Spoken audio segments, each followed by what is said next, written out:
Hello everyone. In this lecture, we are going to see the topic of law of conservation of mass in fluid mechanics.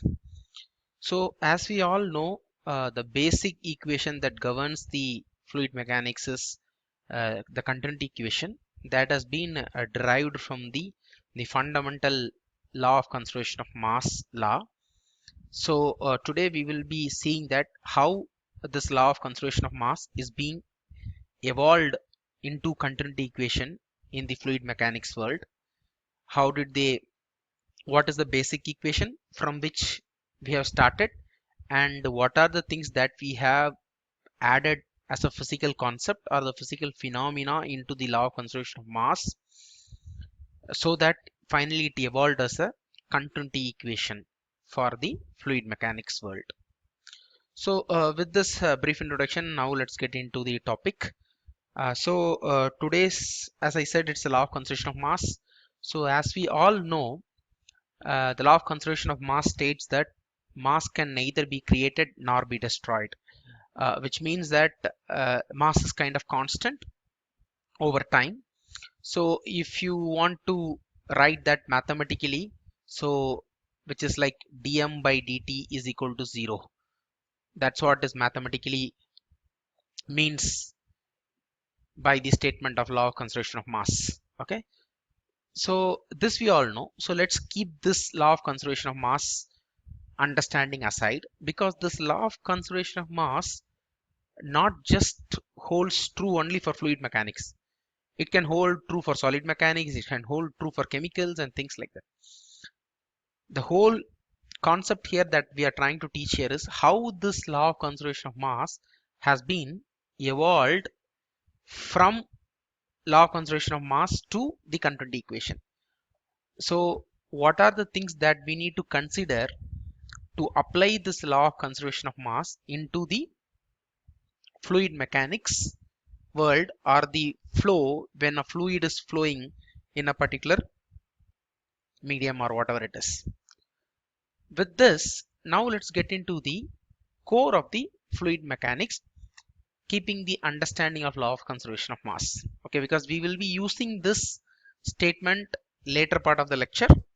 But before we get into that state, we have to derive few stuffs. We have to consider few physical phenomena that has been happening in the fluids flows. So let's first understand that. For fluids, control volume approach is required, because what do you mean by control volume approach here is, uh, when you say mass, right, the mass of the fluid will vary depends on the volume of the fluid, right? Because if you take a fluid in a 1 liter water bottle, the mass will be different. If you take a same fluid in a 10-liter can, the same fluid mass will be different. So volume plays a critical role when you talk about mass, right? The quantity at which this fluid is getting occupied, that plays a critical role in terms of when you talk about talk about the mass of the fluid. So we have to go with the control volume approach. What do I mean by control volume approaches? It's very simple. Say if you want to track the fluid properties or the flow properties, not even fluid properties, flow properties. What do I mean by flow properties? Let's for a example, a fluid is flowing in this channel like this. Let's assume like that, and you wanted to know what is the velocity at different location, or what is pressure at, let's assume this is location 1 and this is location 2. So now if we wanted to understand that how does the pressure at location 1 and 2 differs, how does the velocity at location 1 and 2 differs. So there are two ways you can do that. The one way is, what you can do is you can track a fluid particle along the flow, and you can see that how its pressure or volume is getting velocity is getting varied. The other means is you set a control volume. because tracking a fluid particles is really difficult, right? You have to first identify the fluid particle, followed by that you have to just run along with that fluid particle, and you have to see how its velocity is getting changed from location 1 to the other location, and you have to see how the pressure is changing with respect to one location to other location, how the temperature is varying, and all those things. That is not that easy. It is practically really difficult to do that. Whereas instead of doing that, what we can do is, let's fix a volume. Instead of tracking a fluid particle, let's track a volume. So now let's fix a volume which is called control volume. I'm going to see what is the pressure or temperature, for that matter any property of a particular fluid particle at this location, and what is the properties at the other location, maybe second location or third location, whatever it is. Then it makes your life easy to understand the change in properties between location 1 and location 2 if you fix your control volume. Instead of tracking one particular fluid particle and running behind all the way, the idea here is, even though the fluid particle is a different fluid particle which velocity is measured in a control volume at a given time, the idea here is the same fluid particle, when it comes to this place, it will also experience the same change in properties. So that's the whole idea. So that's why we always go with control volume approach in fluid mechanics world. This is not just applicable for mass conservation or something. It is applicable for any conservation. It could be momentum conservation, it could be energy conservation, or it could be any theorem that you apply. Generally in fluid mechanics world, we go with control volume approach, so that your fluid particles will keep on going inside the control volume and coming out of the control volume, so that you will track at every location of the control volume what is the velocity or momentum or mass, what is the change that is happening at every location of the control volume. That will kind of give you what would be the property of the fluid particle at every given location. So that's the whole idea. So similarly, what we are trying to do is, we are using this control volume approach to determine any change in any fluid property. As I said earlier, we are going to see the law of conservation of mass, and we are going to see how the mass is getting varied in a control volume. So that's the final goal of this lecture. But before that, I'm going to derive a, a generalized property that is kind of getting changed, or I'm going to get an equation of a change of a generalized property. It could be mass, it could be momentum, it could be energy, it could be anything. Okay, keep that in mind. So in the control volume approach, we use Reynolds transport theorem, which is very, very important. That's why I'm highlighting that now. We use Reynolds transport theorem to derive the equation of change of that particular property. Okay. In the last part of this lecture, we'll assume that property to be mass, but not necessarily this equation is valid only for mass. This equation is a generalized equation that we are going to derive, and you can use momentum, you can use energy and anything to get the conservation of that particular property. Okay, so keep in mind that Reynolds transport theorem is the one which is going to help to derive the rate of change of that particular property or any generalized property in the control volume approach of a fluid flow. Now let me explain what is this figure. Okay, this figure is kind of a duct. So the flow is coming in this direction as given in the blue lines here, right? The flow is coming in that direction. The control volume that we have taken for consideration is this dotted area, the shaded area, right? You can clearly see. Yes, that's the part we have taken. And what does that mean is, at any given point of time, at any given instant dt or time, what is going to happen is, certain amount of fluid will stay in this control volume, and in the same time this dV out, right, certain amount of fluid is going out at that same instant. Similarly, outside the system 2, if you consider system 2 is our control volume, right? So at any given time some amount is available in this control volume. On the same given time certain amount is going out, certain amount of fluid is going out. So that has been given here as dV out, which is area at section B, so which is this is section B, into velocity at section B into dt. And in the same time certain amount of flow is also coming in, so that is this amount of volume of flow. So dV in is equal to area at section A, velocity at section A into dt. If you see here, this is the most generalized assumption. The reason is we have not considered area at section B and area at section A is same, right? It is different. So that's a very good generalization. Similarly, we have also considered that velocity at section A will vary from the velocity at section B. So VB and VA are different, AA and AB are different. Only that particular time point, which is the time, is alone same. So dt is alone same. So the volume of the fluid that is coming in is different from volume of the fluid that is going out in this generalized scenario. So keep that in mind. That is very, very important. Once you start a system, generalize. This is the way you have to generalize the way. Okay. Now let's write the equation formats.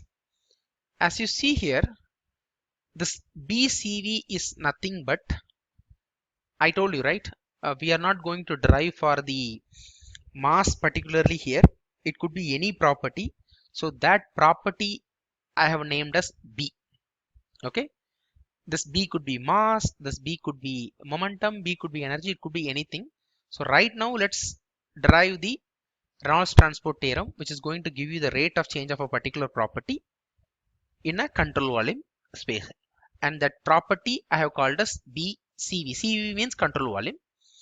And I have written this in a mathematical way, integral beta rho dV. So this integration will happen throughout this entire control volume. So this integration will happen throughout this entire control volume.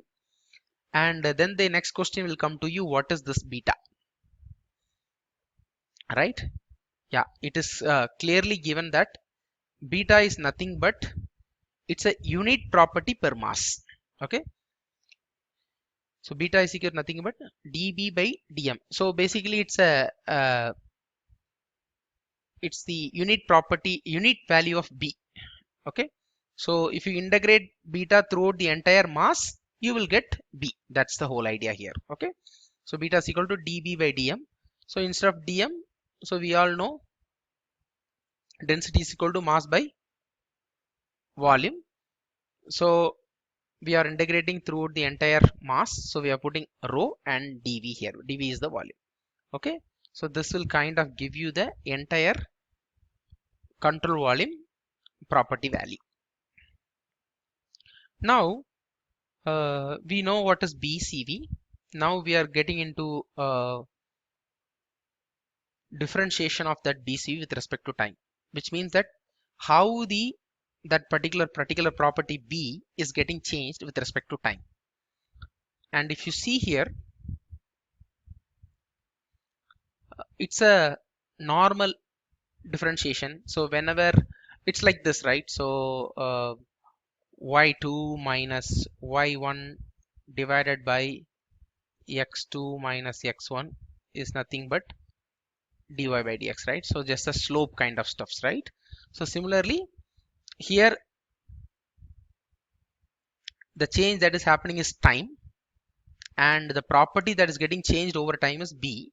So we have given that as the value of B at time t plus dt minus the value of B at time t divided by dt.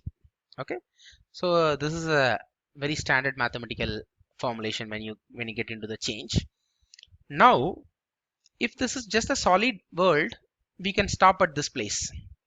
But as I said earlier, this control volume approach has come because here the fluid is not just stagnant, right?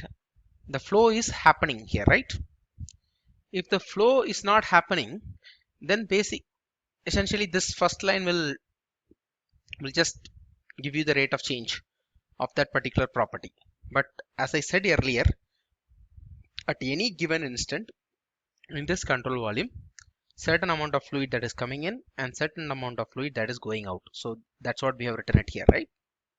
So now we have to account for that as well, right? So the rate of change of that particular property is not just depends on the change that is happening because of the mass that is inside the system, but also at the same given time the fluid property is getting changed, or that particular property is getting changed because certain mass is going out at the same instant and also certain mass is coming inside at the same instant. That instant is dt. Okay, so at any given time dt, this much of fluid, this much of volume of flow is coming in and this much of volume of flow is going out, and also there is certain amount of volume of flow which is already there inside that control volume.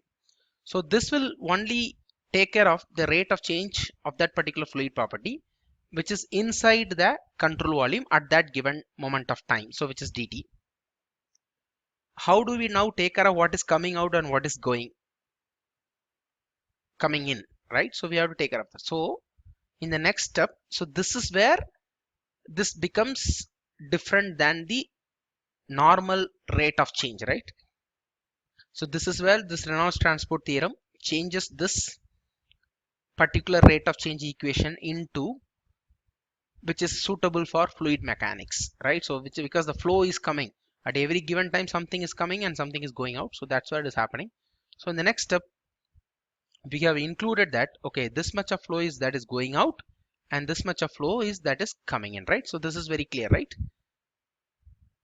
So basically how much of this property is coming in and how much of this property is going out, right? So rho dou dv is nothing but b that is going out and this is nothing but b that is coming in.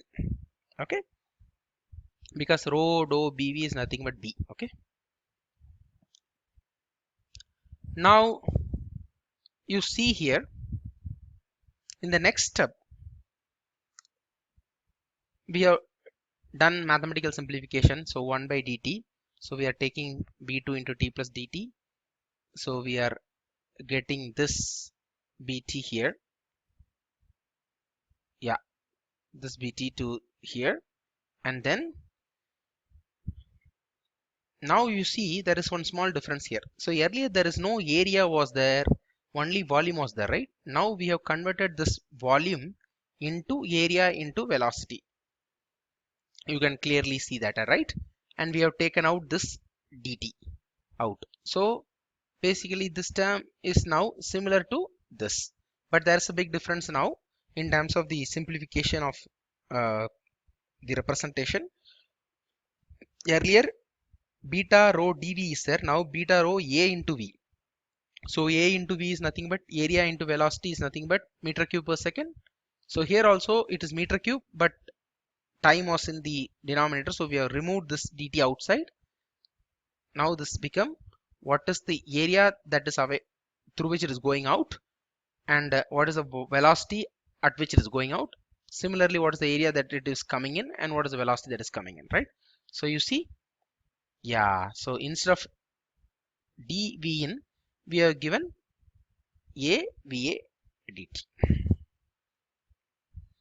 Now we are just rearranging this entire term, and if you see this, this is for the system. System is nothing but the control volume space. Okay, after rearranging this equation, we have got three terms in this equation.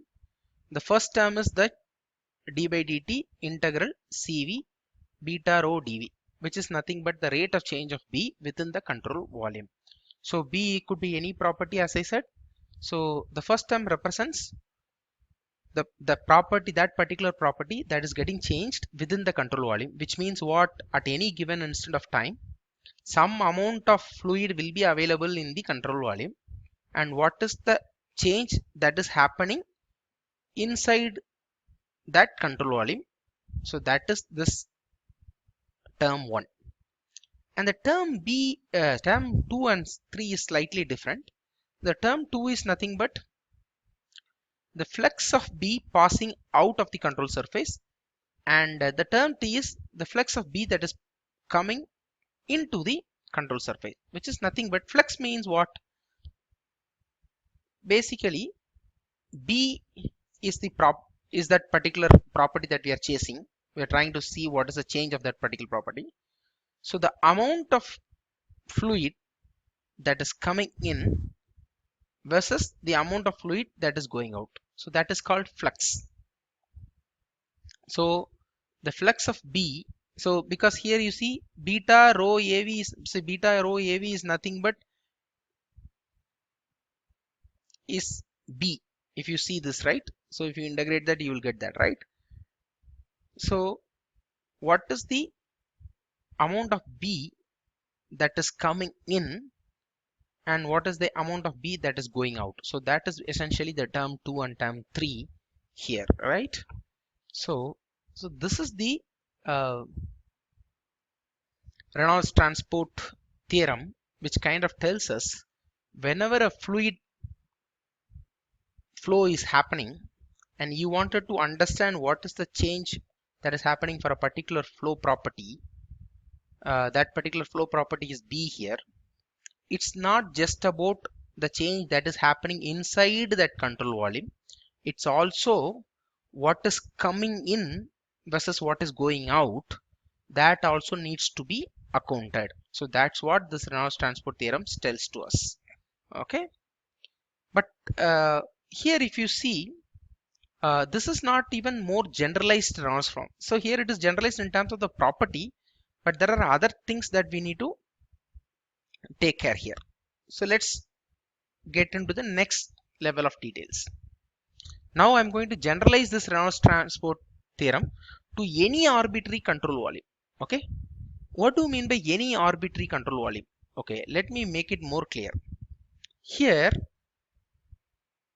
in this equation, I have just replaced, if you see here, volume by area into velocity. Okay, the cross sectional area into velocity at which it is coming, right? I can only replace that if the velocity is normal to the area, surface of the area, right? If the velocity is not coming normal, if it is coming with some angle, I cannot just simply replace by the absolute velocity, right? So those kind of things that we are going to take care here, right? Let me show that in a different way. So if you see here, right, what is happening? So this is the area, but the velocity is coming in this direction, right? If the velocity would have come like this, normal to that area, then I can directly substitute like velocity. Now, if you want to calculate the volume of the flow that is coming in, it's this area into the normal component of the, I mean, which is normal to the area, right? The velocity component which is normal to the area, which is v cos theta. So that's why you see the difference between this equation and this equation is, I am not assuming the area to see the area and the velocity to be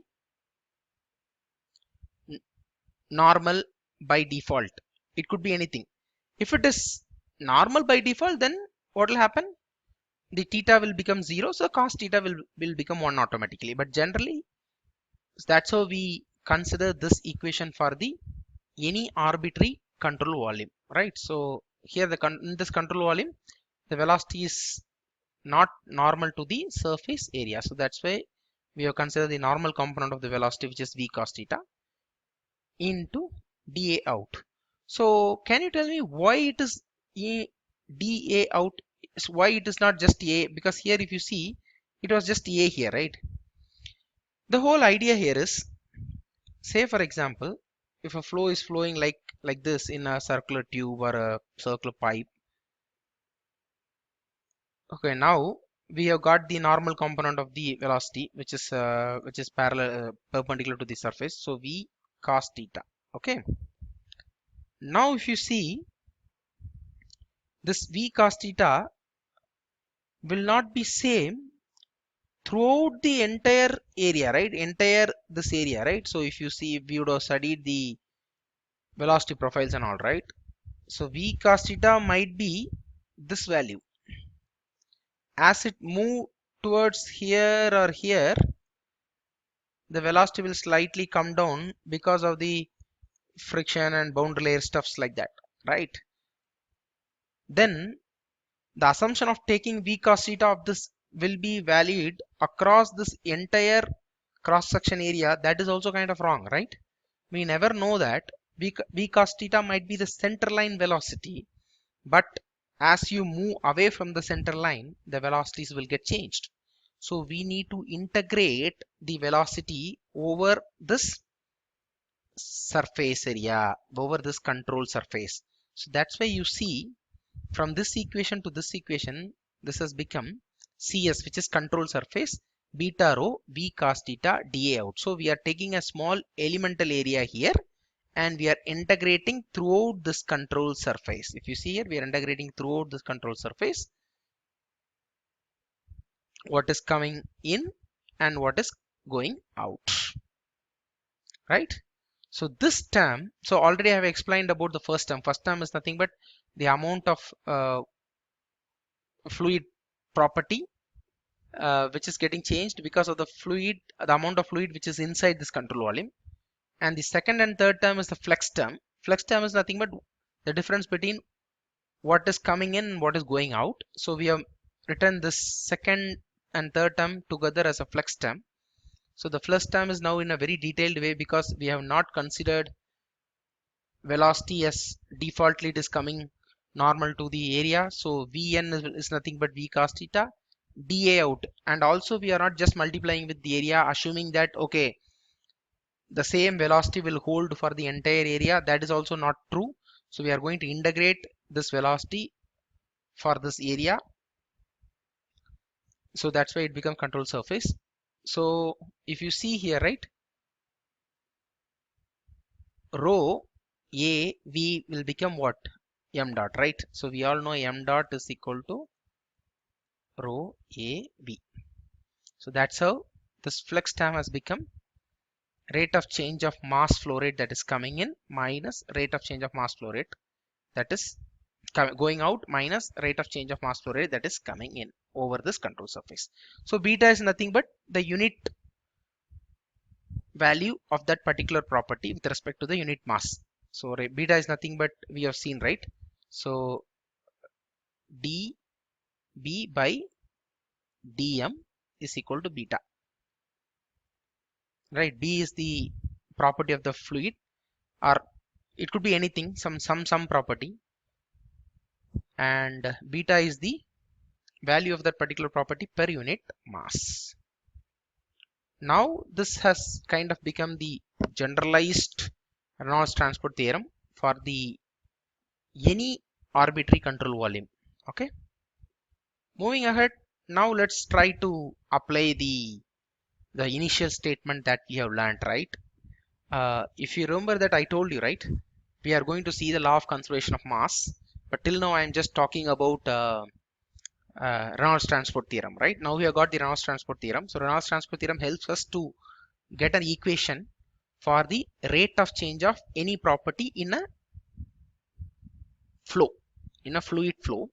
So now we have got that equation considering the change that is happening within the control volume plus the flex term which is coming in minus what is going out.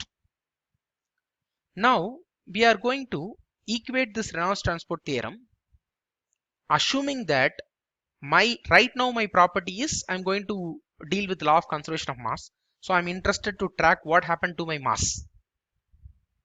So now I'm going to assume that my generalized property B, which I have considered to derive the Reynolds transport theorem, is going to be mass M. Okay, right. So now let's assume the property B to be mass and substitute B is equal to m. This is not m. B is equal to m. If you substitute that, what will happen? This equation, right? Instead of B, this will become mass m. And what will happen to beta? Yeah, that's a very good question. Beta is nothing but what? D, yeah, dB by dm. Now B has become m, so dm by dm is equal to 1 now. For mass, beta is equal to 1. If you take momentum, beta won't be 1. Okay. So substituting B is equal to mass, your generalized Reynolds transport theorem will become like this. Dm by dt the whole system equal to, so beta will go out, and here also beta will go out because dm by dm equal to 1. So v dot n into dA. So v dot n into dA is nothing but this flex time. If we expand that, right, rho into v dot n means velocity vector dot the normal direction into dA is nothing but this this entire term will come. What is that is going out minus what is that is coming on. Okay, right. So this has become your law of conservation of equation. But if you see, till now we have never equated this term equal to 0. Once you consider dm, you consider your generalized property is going to be mass, your B is equal to mass, you are equating that to 0. How? That is coming from law of conservation of mass, because law of conservation of mass says that the rate of change of mass is equal to 0, which is nothing but mass can neither be created nor be destroyed. So we are using that, and you are equating that, this equation, to 0. Okay, now so now we equate it to 0, and right now you see in the same equation, CV, one of the term is in terms of the control volume integral, the other term is in terms of control surface integral. So we are using the Gauss divergence theorem to convert this surface integral into volume integral. So this is the kind of two formulas that we have taken from Gauss divergence theorem, which will help us to convert the surface integral into volume integral. So we have used this formulas from Gauss divergence theorem, and we have converted this surface integral also into volume integral.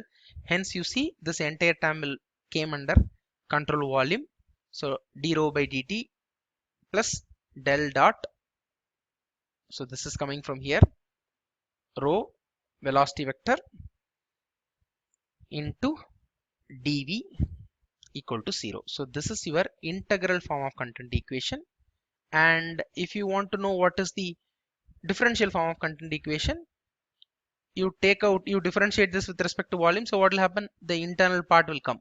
So this will be the differential form of content equation. Whatever that is inside, right, that will become the, because if you, this is the small elemental thing, when you integrate that you will get the internal form of content equation. Then this is the differential form of content equation. If you expand this differential form of content equation for a incompressible flow, d rho by dt is equal to 0 and steady flow, del dot rho v is nothing but, so for an incompressible flow, rho will not change, so you can take this out, so rho will become 0 here. And then del dot v vector is nothing but what? V vector is comprises of u I vector plus vj vector plus wk vector. And if you, yeah, so vj vector plus wk vector, and del is nothing but is a mathematical operator, dou by dou x I vector plus dou by dou x. So if you multiply two, if you do a dot product between two vectors, you will get dou u by dou x plus dou v is equal to 0. So this is the differential form of content equation in a simplest form for an incompressible and steady flow. Okay, this kind of tells us that any flow that needs to happen, right, that has to satisfy this equation, dou u by dou x plus dou v by dou y plus dou w by dou is equal to 0. Which means what? In one direction, if it gets accelerated, in other direction it will get this. So the velocity change with respect to a particular direction will get compensated in some other direction. So that's what it basically says. So any flow to be possible, it has to satisfy this equation. if a given velocity vector of a flow field of a fluid flow is not satisfying this dou u by dou x plus dou v by dou y plus dou w by dou is equal to 0, it means that that flow field is not possible. So that kind of flow does not exist, because if it does not satisfy the continuity equation, then the flow is not continuous, which means that the flow is not existing, right? So so that is the kind of statement the continuity equation tells to us. So with this, we understood what is continuity equation. So I'll do a small recap. We started with law of conservation of mass. Then we learned about the control volume approach, and Reynolds transport theorem help us to derive the change of a particular fluid property in a fluid flow. So we learned about the flux term along with the change of the property inside the control volume. Then we substituted back the generalized property to be the mass. Then we reach the continuity equation statements. Now let's see a small problem which has been asked in GATE 2013. Consider a compressible flow where an elemental volume of fluid is, so this is kind of elemental volume of fluid. So here they have given us delta something, so it is nothing but dV, basically elemental volume, moving with the velocity of v vector. Which one of the following statement is true, they have asked. So it kind of deals with the continuity equation. So I have, if you see here, right, I have taken the differential form of continuity equation. You see, we just derive the differential form of continuity equation. We'll start from that. Yeah, and we all know density is equal to 1 by basically mass by volume, so which is inversely proportional to delta volume if you consider the mass to be 1. So del dot v is equal to minus 1 by rho d rho by dt. So this has been derived from this particular differential form of continuity equation, right? So del dot v is equal to, if you take this, this will become minus dou by dt, so 1 by divided by that. Then